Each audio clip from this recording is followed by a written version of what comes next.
We are not prepared for the absolute insanity that will be the 2026 silly season. All right, so before we get there, let's talk about the current contracts that are due to expire at the end of this year and what's happening right now before we get to next year. So both Mercedes drivers are currently negotiating their contracts. I'm assuming we'll hear something within the next few races, probably by the time they leave Europe.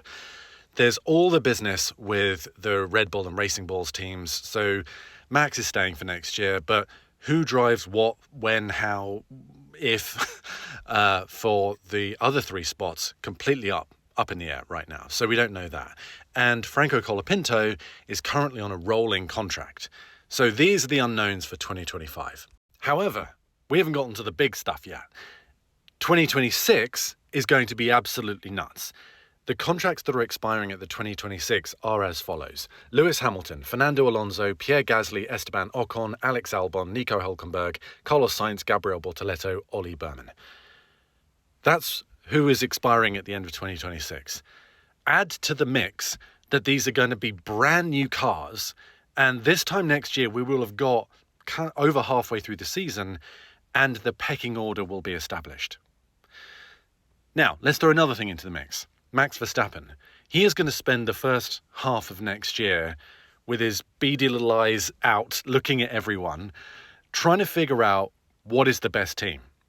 And if, for example, that team is Audi, just throwing a total random thing out there, he'll go there. I don't care about contracts. If there's an amazing team that is head and shoulders of everyone else and they're beating McLaren and Mercedes and Ferrari and Red Bull and whoever else, I think he'll be straight on the blower to them. And they'll figure out a way to bring him to the team because who wouldn't want to sign Max Verstappen? Let's be perfectly honest. So that throws a wrench into the whole mix. Also, let's throw something else in. What if Cadillac, who are coming in for the first time as a rookie team, aren't the slowest?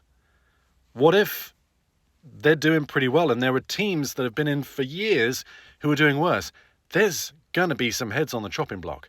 Not necessarily the drivers, could be team members and management and whatever else. So this time next year, when the dust has settled with these new cars, it's going to be carnage in the driver market and potentially in the management side as well. So, it's going to be exciting.